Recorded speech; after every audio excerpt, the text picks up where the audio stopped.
ಬಂಧುಗಳೇ ನಮಸ್ಕಾರ. ನಾನು ನಿಖಿಲ್ ಅಂತ, ಕರ್ನಾಟಕ ರಾಷ್ಟ್ರೀಯ ಪಕ್ಷದ ರಾಜ್ಯ ವಿಭಾಗದ ಪ್ರಧಾನ ಕಾರ್ಯದರ್ಶಿ. ಏನು ಕಳೆದ ಒಂದು ಫೆಬ್ರವರಿಲಿ ಒಂದು ಹೋರಾಟ ಮಾಡಿದ್ರಿ. ಈ ಸಂದರ್ಭ ಸರ್ವೆ ನಂಬರ್ 11ರಲ್ಲಿ 2 ಎಕರೆ 10 ಕೋಟಿ ಸರ್ಕಾರಿ ಗೋಮಾಳ ಐತೆ, ಅದನ್ನ ಸರ್ವೆ ಮಾಡ್ಬಿಟ್ಟು ಸ್ಕೆಚ್ ಮಾಡಿ ಅದನ್ನ ಒತ್ತುವರಿ ತೆರವುಗೊಳಿಸಬೇಕು ಅಂತ ಹೇಳ್ಬಿಟ್ಟು ಒಂದು ಹೋರಾಟ ಮಾಡಿದ್ರಿ. ದೊಡ್ಡ ಮಟ್ಟದ ಹೋರಾಟ ಮಾಡಿದ್ರಿ ಡಿಸಿ ಕಚೇರಿ ಮುಂದೆ. ಅವರು ಸುಳ್ಳು ಭರವಸೆ ಆಶ್ವಾಸನೆ ಕೊಟ್ಟರು, ಏನೋ ಮಾಡ್ಕೊಟ್ಬಿಡ್ತೀರಿ 1 ತಿಂಗಳೊಳಗಡೆ ಅದು ಇದು ಅಂತ ಹೇಳ್ಬಿಟ್ಟು 1 ತಿಂಗಳು ಟೈಮ್ ತಗೊಂಡಿದ್ರು. ಇವಾಗ ಬಂದು 7ನೇ ತಿಂಗಳು 5 ತಿಂಗಳು ಆಗೈತೆ. ಇದುವರೆಗೂ ಯಾವುದೇ ರೀತಿ ಅದ್ರ ಬಗ್ಗೆ ಪ್ರೋಸೆಸ್ ಇಲ್ಲ, ಏನಿಲ್ಲ. ಅದೇ ರೀತಿಯಾಗಿ ಲಾಸ್ಟ್ ಮಂತ್ ಅನ್ಸೈತೆ, ಲಾಸ್ಟ್ ಮಂತ್ ಏನೋ ಬಂದ್ಬಿಟ್ಟು ಸುಮ್ಮನೆ ಅಳತೆ ಮಾಡೋ ತರ ನಾಟಕಗಳು ಮಾಡಿದ್ರು. ಅಳತೆನೂ ಮಾಡಿಲ್ಲ, ಏನು ಮಾಡಿಲ್ಲ. ಏನೋ ಅವತ್ತು ಆಯ್ತು, ಒಂದ್ ದಿನದೊಳಗೆ ಕೊಟ್ಬಿಡ್ತೀನಿ ಅಂತ ಹೇಳಿ, ಸರಿ ಆಯ್ತು, ಇನ್ನೂ 1 ತಿಂಗಳು ಬಿಟ್ಟಿದ್ದೀರಿ. ಇದುವರೆಗೂ ಯಾವುದೇ ರೀತಿಯ ಪ್ರೋಸೆಸ್ ಇಲ್ಲ, ಯಾವುದೇ ರೀತಿ ಅದ್ರ ಬಗ್ಗೆ ಮಾಹಿತಿ ಇಲ್ಲ.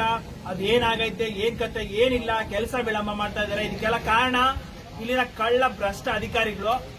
ಇಲ್ಲೊಬ್ಬ ರೀಸೆಂಟ್ ಆಗಿ ಬಂದಿರೋ ಅಧಿಕಾರಿ ಇದ್ದಾನೆ, ಒಬ್ಬ ನೋಡಿದ್ರಿ, ನೀವು ನೋಡಿದ್ದೀರಾ ಅವ್ರನ್ನ. ಅವ್ರನ್ನ ಮರ್ಯಾದೆ ಕೊಟ್ಟು ಮಾತಾಡ್ಸೋದೇ ಇಲ್ಲ. ಇವ್ರನ್ನ ಯಾರು ಮರ್ಯಾದೆ ಕೊಟ್ಟು ಮಾತಾಡ್ಸ್ಬಾರ್ದು. ಆಕ್ಚುಲಿ ಯಾರು ನಮ್ಮ ಕೆಲಸ ಮಾಡ್ಕೊಡಲ್ಲ ಸರ್ಕಾರಿ ಅಧಿಕಾರಿಗಳನ್ನ, ಅವರೆಲ್ಲ ಏಕವಚನದಲ್ಲೇ ಮಾತಾಡ್ಸ್ರಿ.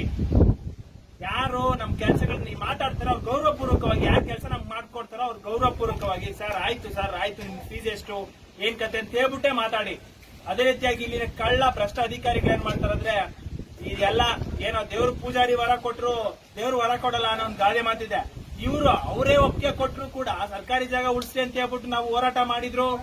ಅವರು ಡಿಸಿನೇ ಒಂದು ಆಯ್ತು ಇದೇನೋ ಅಳತೆ ಮಾಡ್ಬಿಟ್ಟು ಕೊಡಿ ಅಂತ ಹೇಳಿದ್ರು ಕೂಡ ಇಲ್ಲಿನ ಅಧಿಕಾರಿಗಳು ನಿರ್ಲಕ್ಷ್ಯ ತೋರ್ತಾ ಇದ್ರು. ಯಾಕೋ ಗೊತ್ತಿಲ್ಲ.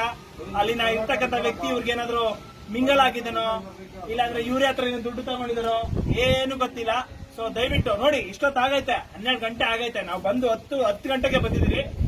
ಕರೆಕ್ಟ್ ಆಗಿ 12 ಗಂಟೆ, 1 ನಿಮಿಷ ಹೆಚ್ಚು ಕಮ್ಮಿ ಇಲ್ಲ, 12 ಗಂಟೆ ಆಗೈತೆ. ಒಬ್ಬ ಅಧಿಕಾರಿ ಇಲ್ಲ, ಒಬ್ಬ ಆರ್ ಇಲ್ಲ, ಒಬ್ಬ ವಿಲೇಜ್ ಅಕೌಂಟೆಂಟ್ ಇಲ್ಲ, ಒಬ್ಬ ಡಿಟಿ ಇಲ್ಲ. ಸರ್ಕಾರಿ ಕಚೇರಿಗಳನ್ನ ಮುಚ್ಚಿಬಿಡಕ್ಕೆ ಹೇಳ್ಬಿಡ್ಬೇಕು. ಇದನ್ನ ಸುಮ್ನೆ ವೇಸ್ಟ್. ಏನಕ್ಕೆ ಸರ್ಕಾರಿ ಕಚೇರಿ ಇದ್ದು ಏನಕ್ಕೆ ಉಪಯೋಗ? ಸಾರ್ವಜನಿಕ ಸಮಸ್ಯೆಗಳ ಬಗೆಹರಿಸಕ್ಕಾಗಿಲ್ಲ ಅಂದ್ರೆ ಏನಕ್ಕೆ? ಅದೇ ರೀತಿಯಾಗಿ ನಾವು ಇವತ್ತು ಬಂದು ಕೇಳೋಣ ಅಂತ ಬಂದಿದ್ರಿ. ನಾವು ನಮ್ಮ ಪಕ್ಷದ ಕಾರ್ಯಕರ್ತರು, ಅದೇ ರೀತಿಯಾಗಿ ನಮ್ಮ ಇಲ್ಲಿನ ಹೊಸದಾಗಿ ಸೇರ್ಪಡೆ ಆಯ್ತಂತ ಕಾರ್ಯಕರ್ತರು, ಅದೇ ರೀತಿಯಾಗಿ ಆಟೋ ಚಾಲಕರು ಎಲ್ಲ ಸೇರಿ ಒಂದು ಕೇಳೋಣ ಅಂತ ಬಂದಿದ್ರಿ. ಅದೇ ಕೇಳಕ್ಕೆ ಯಾರು ಇಲ್ಲ. ಒಳಗಡೆ ಒಂದ್ಸರಿ ತೋರಿಸ್ತೀನಿ, ಬನ್ನಿ ನೋಡಿ. ಒಬ್ಬ ಅಧಿಕಾರಿಗಳು ಇಲ್ಲ ಇಲ್ಲಿ. ಕಂಪ್ಯೂಟರ್ ಇಲ್ಲಿ ಹಾಜರಾತಿ ಪುಸ್ತಕ ನೋಡಿ. ಒಬ್ರು ಇಲ್ಲಿ ಡಿಟಿ ಇರ್ತಾರೆ, ಡಿಟಿ ಬಾಕ್ಲ ಹಾಕ್ಬಿಟ್ಟಿದ್ದಾರೆ. ಶ್ರೀಮತಿ ಚೈತ್ರ BA ತಹಶೀಲ್ದಾರ್, ಉಪ ತಹಶೀಲ್ದಾರ್, ಇವರು ಬಾಕ್ಲ ಹಾಕಿದ್ದಾರೆ. ಈ ಕಡೆ ನೋಡಿ, ಇನ್ನ ಓಪನ್ ಇಲ್ಲ. ಇನ್ನ 12 ಗಂಟೆ ಆಗೈತೆ, ಇನ್ನ ಓಪನ್ ಇಲ್ಲ, ಕ್ಲೋಸ್ ಮಾಡೋರೆ. ಇಲ್ಲೊಬ್ರು ಇದಾರೆ ಪಾಪ, ಕಂಪ್ಯೂಟರ್ ಆಪರೇಟರ್ ಒಬ್ರು ಇದಾರೆ. ಇವರು ಲೇಟ್ ಆಗಿ ಬಂದಿದ್ದು, 11 ಗಂಟೆ ಬಂದ್ರೆ ಏನೋ ಪರ್ಸನಲ್ ಪ್ರಾಬ್ಲಮ್ ಮತ್ತೆ 11 ಗಂಟೆಗೆ ಬಂದಿದ್ದಾರೆ.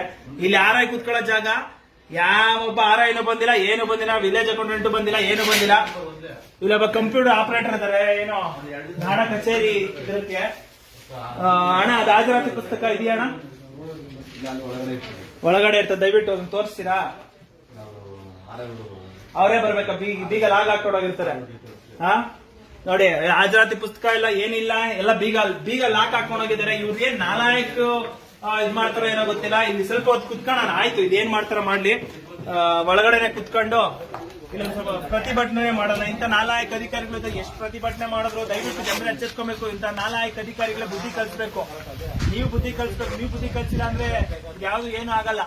ಸೊ ದಯವಿಟ್ಟು ನೋಡಿ, ಯಾರ್ಯಾರ ಮೇಲಿನ ಅಧಿಕಾರಿಗಳು ಏನೇನು ನೀವೆಲ್ಲ ದೊಡ್ಡ ಭಾಷಣಗಳು ಮಾಡ್ತಾ ಇರ್ತೀರಾ ಸ್ಟೇಜ್ ಮೇಲೆ. ದೊಡ್ಡ ಅಧಿಕಾರಿಗಳು, ರಾಜಕಾರಣಿಗಳೆಲ್ಲ ದೊಡ್ಡ ಭಾಷಣ ಮಾಡ್ತಾ ಇರ್ತೀರಾ ಸ್ಟೇಜ್ ಮೇಲೆ. ನಾವು ರಾಜಕೀಯಕ್ಕೆ ಬಂದ್ರೆ ಆ ತರ ಬದಲಾವಣೆ ಮಾಡ್ಬಿಡ್ತೀರಿ, ಈ ತರ ಬದಲಾವಣೆ ಮಾಡ್ಬಿಡ್ತೀರಿ ಅಂತ ದೊಡ್ಡ ಭಾಷಣ ಮಾಡ್ತಾ ಇದ್ದೀರಾ. ಇದನ್ನ ಫಸ್ಟ್ ಇದು ಬದಲಾವಣೆ ಮಾಡಿ. ಸರ್ಕಾರಿ ಅಧಿಕಾರಿಗಳ ಸಕಾಲ ಟೈಮ್ ಬರಬೇಕು. ಆ ತರ ಒಂದು ವ್ಯವಸ್ಥೆ ಮಾಡಿ. ಸುಮ್ಮನೆ ಅವರು ಬಂದು ತಮ್ಮಿಂಗ್ ಅವ್ರಿಗೆ ಹೆಂಗಿದ್ರು ಸ್ಯಾಲ್ರಿ ಬರ್ತದೆ ಅನ್ನೋ ಒಂದು ಹುಮ್ಮಸ್ಸು. ಹೆಂಗಿದ್ರು ಸ್ಯಾಲ್ರಿ ಬರುತ್ತೆ, ನಮ್ಮ ಅಕೌಂಟ್ ಬೀಳುತ್ತೆ ತಿಂಗಳ ಆದ್ಮೇಲೆ ಅನ್ನೋದು ಒಂದು ಇದು. ಅದ್ರ ಮೇಲೆ ಮೇಲಿನ ಗಿಂಬಳ ಬೇರೆ. ಇಂಥ ಯಾವ್ದೋ ಒಂದು ವಿಚಾರದಲ್ಲಿ ಸಿಕ್ಕಾಕೊಂಡ್ರೆ ಅವ್ರಿಗೆ ಎಕ್ಸ್ಟ್ರಾ ಕೊಡೋದು ಬೇರೆ. ಯಾರೋ ಭೂ ಮಾಫಿಯಾಗಳು ಎಕ್ಸ್ಟ್ರಾ ಕೊಡೋದು ಬೇರೆ. ಸೊ ಇದನ್ನೆಲ್ಲ ಅವ್ರದ್ದೇನು ಸಮೃದ್ಧ ಜೀವನ. ಇಲ್ಲಿ ಬರೋದ್ರೆಲ್ಲ ಬಡತನದಿಂದ ಇರೋರು, ಬಡವರು, ಮಧ್ಯಮ ವರ್ಗದವರು, ಯಾರು ಅಬಾಧಿತರಿರ್ತಾರೆ ಅವರೇ ಬರೋದು. ಇವ್ರು ಬಿಟ್ಟು ಇನ್ಯಾರು ಬರಲ್ಲ. ಇದಕ್ಕೆಲ್ಲ ಕಾರಣ ಇಲ್ಲಿನ ಕಳ್ಳ ವ್ಯವಸ್ಥೆಗಳು. ಸೊ ಇಲ್ಲಿನ ಭ್ರಷ್ಟ ವ್ಯವಸ್ಥೆಗಳು. ದಯವಿಟ್ಟು ಯೋಚನೆ ಮಾಡಿ, ನಾವು ಇಲ್ಲಿ ಕುತ್ಕೊಂತೀವಿ, ಮುಂದೆ ಏನಾದ್ರು ಮಾತಾಡೋಣ. ಕುತ್ಕೊಳ್ರಿ. ಕಟ್ ಮಾಡೋಣ, ಕಟ್ ಮಾಡ್ಬಿಟ್ಟು ಧಿಕ್ಕಾರ ಧಿಕ್ಕಾರ, ಸರ್ಕಾರಿ ಅಧಿಕಾರಿಗಳೇ ಧಿಕ್ಕಾರ, ಧಿಕ್ಕಾರ ಧಿಕ್ಕಾರ, ಧಿಕ್ಕಾರ ಧಿಕ್ಕಾರ,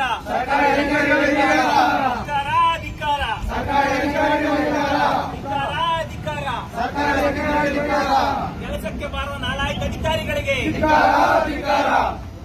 ಕೆಲಸ ವಿಳಂಬ ಮಾಡ್ತಾ ಇರ್ತಕ್ಕಂಥ ನಾಲಾಯಕ ಅಧಿಕಾರಿಗಳಿಗೆ ಬೇಕೇ ಬೇಕು, ನ್ಯಾಯ ಬೇಕು, ಬೇಕೇ ಬೇಕು, ನ್ಯಾಯ ಬೇಕು, ಉಳಿಸಿ ಉಳಿಸಿ, ಉಳಿಸಿ, ಉಳಿಸಿ ಉಳಿಸಿ, ಬೇಕೇ ಬೇಕು, ನ್ಯಾಯ ಬೇಕು, ಬೇಕೇ ಬೇಕು, ನ್ಯಾಯ ಬೇಕು.